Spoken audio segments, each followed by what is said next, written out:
धन्यवाद। सबैजनालाई नमस्कार।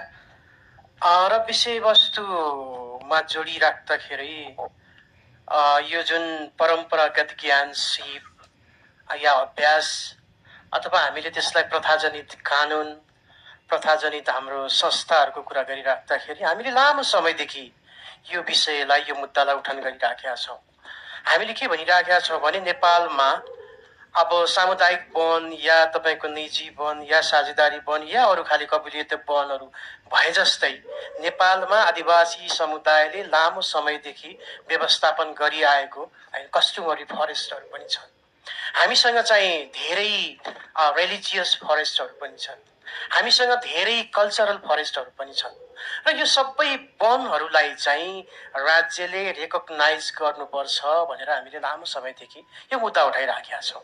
त्यसैले यो मुद्दा, यो आवाजलाई राज्यले सुनेको छैन। यो आवाजलाई राज्यले स्वामित्व ग्रहण गर्न सकेको छैन।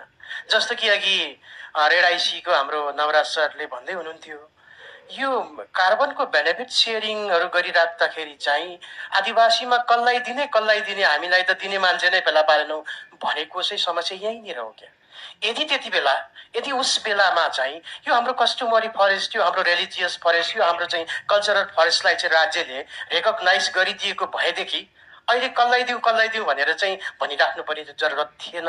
त्यस कारणले गर्दाखेरि हाम्रो आदिवासीको आवाजहरूलाई राज्यले चाहिँ सुन्न खोजेको छैन। यो सुन्नुपर्छ भन्ने कुरा म यसको विषयमा यहाँलाई आग्रह गर्न चाहन्छु। र अर्को कुरा चाहिँ जस्तो कि एफपीआईसीको कुरा, अघि फेकोफोनको 1 नम्बर प्रदेश हाम्रो कोशी प्रदेशको अध्यक्षज्यूले पनि कुरा उठान गर्नु भएको थियो।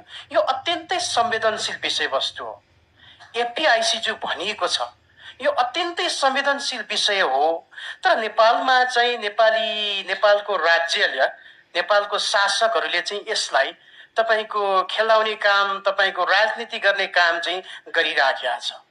आवश्यकता पर्यो भने एफपीआईसी गर्ने, आवश्यकता परेन भने नगर्ने, या कहिले गर्ने या कहिले नगर्ने, अथवा यो परियोजनामा एफपीआईसी गर्ने अर्को परियोजनामा नगर्ने भन्ने जुन परिपाटीको विकास भइराखेको छ, यो चाहिँ राज्यले, सरकारले या शासकहरूले यो एफपीआईसीको मूल्य मान्यता विपरीतको चाहिँ कामहरू गरिराखेका छ। त्यसैले यसमा मेरो आग्रह चाहिँ के हो भने एफपीआईसी भन्ने बित्तिकै कुनै व्यक्तिले दिने पनि होइन, कुनै सङ्गठनले दिने पनि होइन, कुनै संस्थाले पनि दिने पनि होइन। यो त समुदायले दिने चिज हो। समुदायले मैले चाहिँ यो प्रोजेक्ट, यो परियोजना, यो कामले चाहिँ यसको मैले स्वतन्त्र पूर्व ढङ्गले म सुसूचित हुन पाएको छु, मैले मेरो भाषामा बुझ्न पाएको छु, मैले मेरो भाषामा सूचना पाएको छु। त्यस कारणले गर्दाखेरि यो तत्ततको चाहिँ मन्जुरी चाहिँ अथवा सहमति हुन्छ भने मात्रै हामी सहमति दिन्छौँ भन्ने ढङ्गले गर्ने चाहिँ एउटा पद्धति र प्रक्रिया हो भन्ने मलाई लाग्छ। जसले गर्दाखेरि चाहिँ अब हामीले देखिराखेका छौँ कतिपय ठाउँमा चाहिँ शक्ति सन्तुलन मिलाउनको लागि सङ्घीय सरकार, प्रदेश सरकार या स्थानीय सरकारहरूले चाहिँ उनीहरूलाई आवश्यक भयो भने गर्ने, आवश्यक भएन भने पेलपाल गरेर अगाडि बढ्ने ढङ्गको चाहिँ परिपाटीको विकास भएको छ। त्यो चाहिँ हुनु हुँदैन भन्ने चाहिँ मेरो आग्रह हो। र अर्को कुरा चाहिँ जस्तो कि वन पैदावार या वनबाट चाहिँ जति पनि तपाईँको चाहिँ प्रोडक्सनहरू हुन्छ नि, आउँछ नि, त्यो वन पैदावारहरूलाई चाहिँ हामीले सदुपयोग गर्नुपर्छ भन्ने हाम्रो मान्यता हो होइन।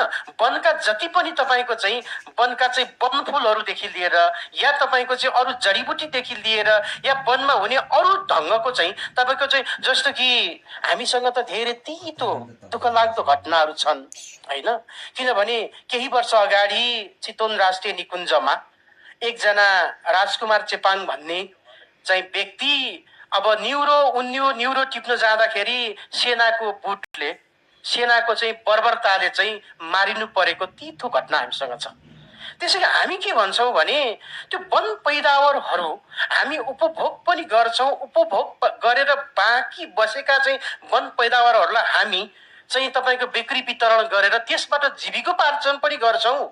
100 रुपियाँ कमायो भने छोराको स्कुलको फिस तिर्छौँ भन्ने मूल्य मान्यताले अगाडि बढिराख्दाखेरि नेपालको कानुन, नेपालको नीति, नेपालको नियमावली यो गलत ढङ्गले चाहिँ बनिदिँदाखेरि चाहिँ नेपालका चाहिँ वन क्षेत्रसँग नजिक रहेका आदिवासी मात्रै होइन, दलित मात्रै होइन, मधेसी मात्रै होइन, महिला मात्रै होइन कि सबै समुदाय चाहिँ यसबाट चाहिँ प्रताडित बन्नु परेको छ।